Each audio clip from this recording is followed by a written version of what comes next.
Well, United look like they want to keep David De Gea as they've aligned his replacement to see to it that he comes in at Old Trafford and obviously become his replacement. Then Eric Ten Hag has gone ahead and really heaped lots of praises to Heaps Wan Bissaka and how he has gone ahead to overturn his season at Old Trafford. Welcome to United Matters channel. How are you guys? Rokan David is my name. I'm going to show you how much profit, how much money Ed Woodward, the former CEO of Manchester United, is going to make in the takeover of Manchester United. It shows you that he had a lot of interest in this, and that's why he always looked like he's part of this, because it was hard for the Glazers to get rid of him, and what got rid of him were the fans of United after trying to take us to the Super League, and things backfired and resigned, but he was not willing to resign as a CEO of Manchester United because he knew what he had in in secret with the Glazers. So smash the like button and let's get into this. David De Gea is a goalkeeper of Manchester United, 32 years of age, still going and still running, because for the goalkeepers they can be in goal until the age of 40. World class, no one doubts it. Ten Hag has gone ahead to improve onto his ball distribution and so much more into his beautiful game of football. He really puts in world-class saves, as you saw him on Thursday down in Barcelona. He looked great. He looked very, very, very great and good. That is David De Gea for you. And his contract is running down this summer.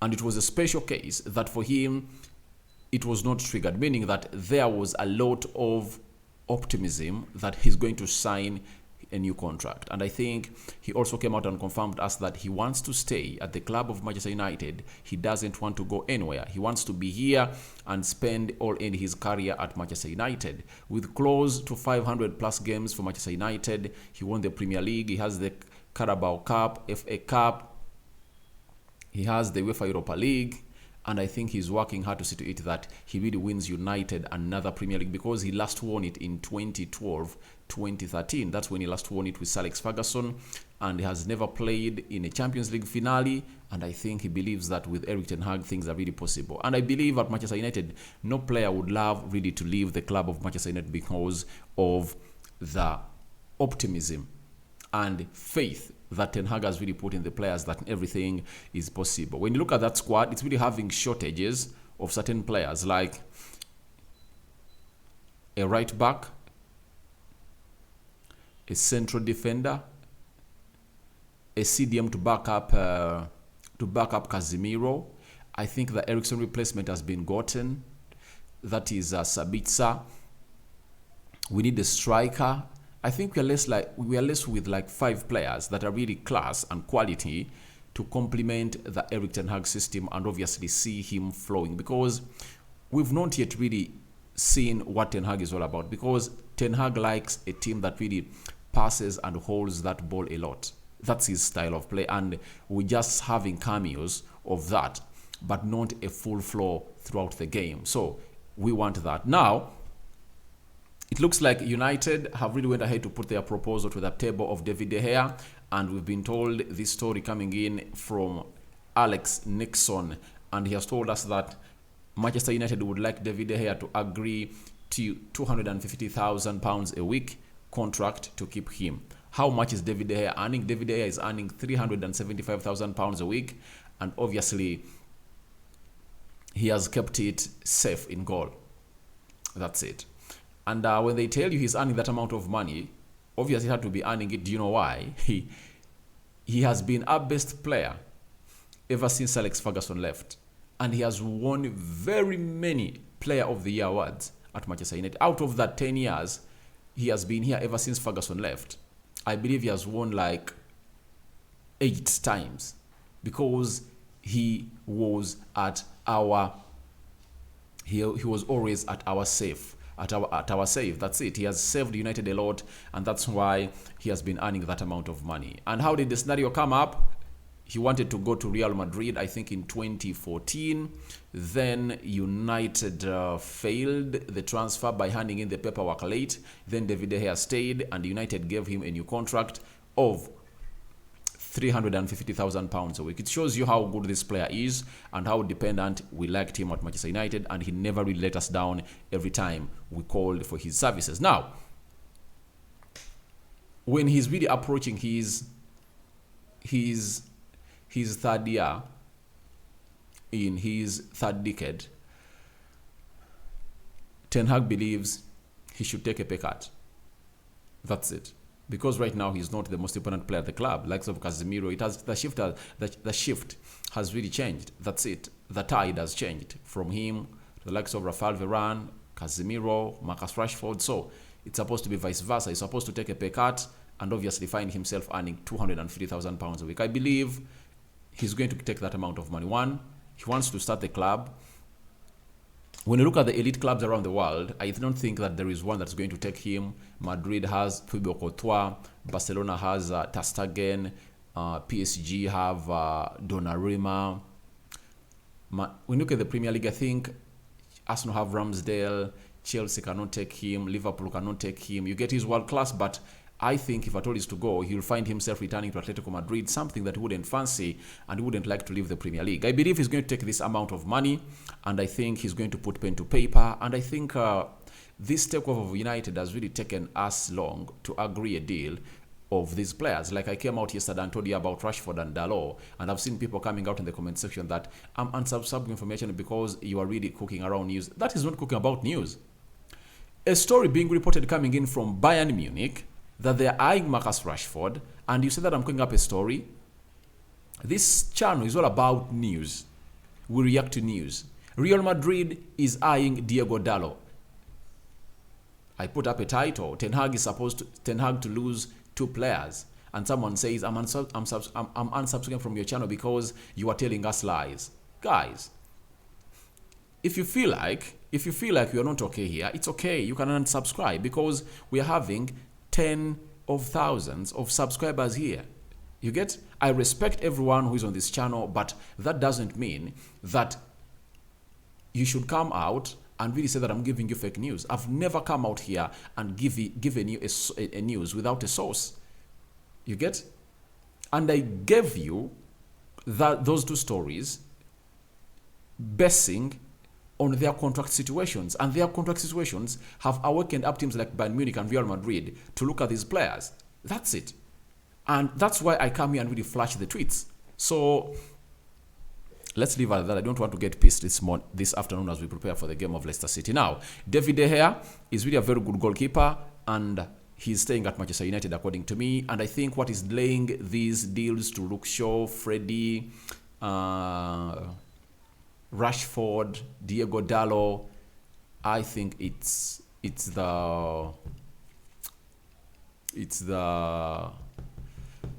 takeover of Manchester United. I think if at all the takeover comes in early enough, we'll see to it that by the time we go to the summer, these deals would have gotten done. Now, but as I've told you, the age of David De Gea looks like when you're playing against Leeds, Ten Hag was impressed by Meslier, the goalkeeper of Leeds, and we've been told that Ten Hag has gone ahead to identify a replacement of David De Gea. Not because that David De Gea is leaving, but they know this guy is young, 19 years of age, and they can really try to sign him and obviously even loan him, because you can sign a player like Meslier, like on a 5-year deal, and let him be at Leeds.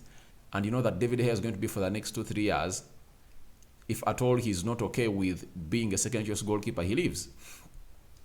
Then, Alex Nixon has told us that Manchester United are looking at Leeds' Ian Meslier as De Gea's long-term replacement. Meslier is an interesting goalkeeper. At the age of 16, he was with Leeds in the Championship. He came in through and has been a goalkeeper of Leeds ever since then. He's now making 19 or 20 years of age, and being at that level, because he came into the Premier League at the age of 17, and he was in goal for Leeds at the age of 17, it shows you how talented this guy is. And having seen him in goal, he's a very good shot stopper, and secondly, he is one of the best distributors of the ball. He's comfortable with the ball on his feet, and that is one of the ingredients that Ten Hag is really looking about. And to me, I believe he's the best goalkeeper in the Premier League just because he's playing for Leeds. That's it. And if at all it comes to Manchester United, he's really going to be looked at one of the best. Trust me, he surpassed the likes of Alisson, because I think he's a good shot stopper at that age, I don't believe Alisson was a good shortstopper at that age because he's wanted the Premier League. Even when Liverpool signed him, I think it was the age of 23, 24, he was in Italy. That's where he was. But this boy is in the Premier League performing at that level. It shows you that he is performing it at the very best of league football in the world. Melie, I see him as a very good goalkeeper, and I would recommend him to come to Manchester United. And if at all Ten Hag is going to hate to identify him, that is music to my ears. And I can't wait to see him signed from Leeds to Manchester United, because he's 19. That means you've secured the future of the goalkeeping department of United for the next 10 years. As David De Gea came in when he was 19, because De Gea came in from Atletico Madrid when he was 19 years of age, and the future was secured. That is for David De Gea. Now, let's talk about Heaps Wan Bissaka. The manager, Erik ten Hag, has really come out full of praises for Heaps Wan Bissaka, and this is what he had to say about the right back. He said, Bissaka is improving his game. I'm happy with his return. He had a difficult start to the season, but fought himself back, and that's a credit to him. If you struggle, you fight yourself back. That's what life is about, and especially top football. So, Ten Hag is hinting about how this guy struggled to get back to the team because he was injured, having lots of inconsistencies, was not available. But even Ten Hag never fanced him. But what really put him into his plan was he never had money to buy a right back in the January transfer window. Even the summer, he wanted to move him on, but the Glazers told him, we have no money. You guess Serginho Dest was available. We would have gotten him on loan and then with an option to buy from Barcelona. It didn't work out because they told him, no way, we're not spending more money. You have to use Heaps Wan Bissaka. Then because Dalot was not injury prone, he played all those games, and Bissaka had only played 80 minutes. And Bissaka got a blessing in disguise when Dalot got an injury in the World Cup. At the World Cup. Then he went to Spain, he played very well. Then when we returned, obviously the only option the manager had was to play Bissaka at right back. And obviously we saw how much work Ten Hag had done on Heaps Wan Bissaka, and especially Heaps Wan Bissaka is a different kind of player. We all agree. Then he said he's also now improving his game. In his defending, I think he was always reliable, but offensively, also now he has an impact. That's it. Offensively, he's also having an impact. And defensively, he's really great, and he just needed to balance up the two, going forward and defending. And I think with Erik ten Hag, he's going to put himself in the levels of being called even at the English national team. Remember, they've never called him at the English national team because that position is really so much competitive. When you look at the likes of Kylian Trippier, Reece James, Ben White, Trent Alexander-Arnold, they are really great. And the reason as to why they've been playing ahead of him, simple, that this man or was not really doing great going forward. But Ten Hag has improved his offensive game, and I think he finds himself in a position of going to the English national team, and I think he's going to be there anytime from now because he's really a very good right back going forward. And if he continues to put in those assists and those crosses going forward, I believe Gary Southgate will have every reason to think about him. That's it. So, as I sign out, as we prepare for the game of Leicester City, the match day live, Mail Sport has reported to us that the ex-CEO of Manchester United, that is Ed Woodward, has a huge chunk of money he's going to earn if United is sold at a certain amount of money. This is the story coming in from the Daily Mail.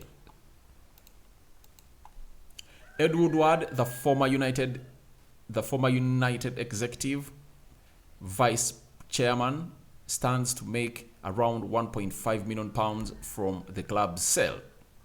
Now, Ed Woodward ruined Manchester United. Why? He was naive at running a football club. He was in banking business. He spearheaded the buying of Manchester United, and he gave the Glazers the best ever deal you will ever get in the business world.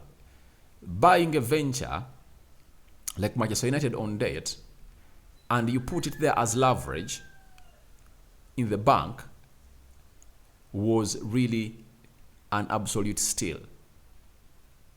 They've gone ahead to get close to £2 billion as dividends from Manchester United for the last 17-18 years. They've been here. And I can't come out and not allege that even Ed Woodward was getting dividends. That's it, because he spearheaded this move. Those contracts of dividends that we are going to the Glazers, I know he has some dividends he's getting.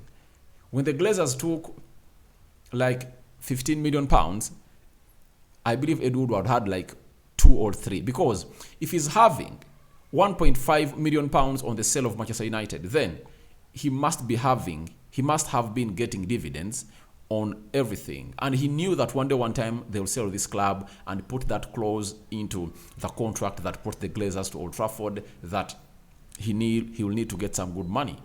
And Ed Woodward has really won it. However much he left the club and winning everything, he has come, he exploited us, and he has left.